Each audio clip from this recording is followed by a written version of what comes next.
விஜய் படம் வந்து தமிழ்நாட்டுல எந்த அளவுக்கு ஒரு இது இருக்குதோ அதை விட ஒரு மடங்கு அதிகம் கேரளாவில். ஆமா, அதை விட இன்னும் அதிகம் வந்து ஓவர்சீஸ்ல.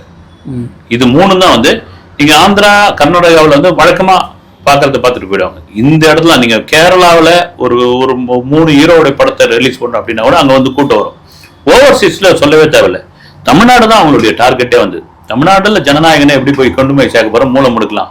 இப்ப 1100 ஸ்கிரீன்ஸ் இருக்குது. இப்ப 3 படம் வருது அப்படின்போது அதை எப்படி டிவைட் பண்ணுவாங்க? அப்போ உங்களுக்கு ஸ்கிரீன்ஸ் கம்மி பண்ற வேலையில இருக்குது.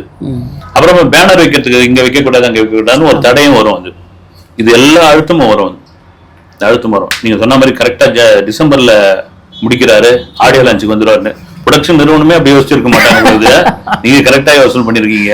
இல்ல நம்ம அந்த டைம் டியூரேஷன் கால்குலேட் பண்ணா அப்படிதானே சார் வருது. இருக்கலாம் மேபி.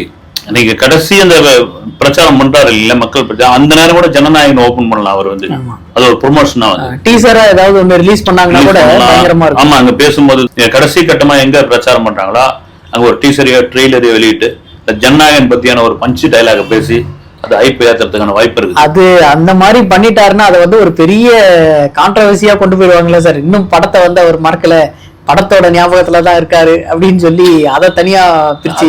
அதாவது ஒண்ணு சைமன், எது பேசினாலும் ஒரு விமர்சனம் வரும்.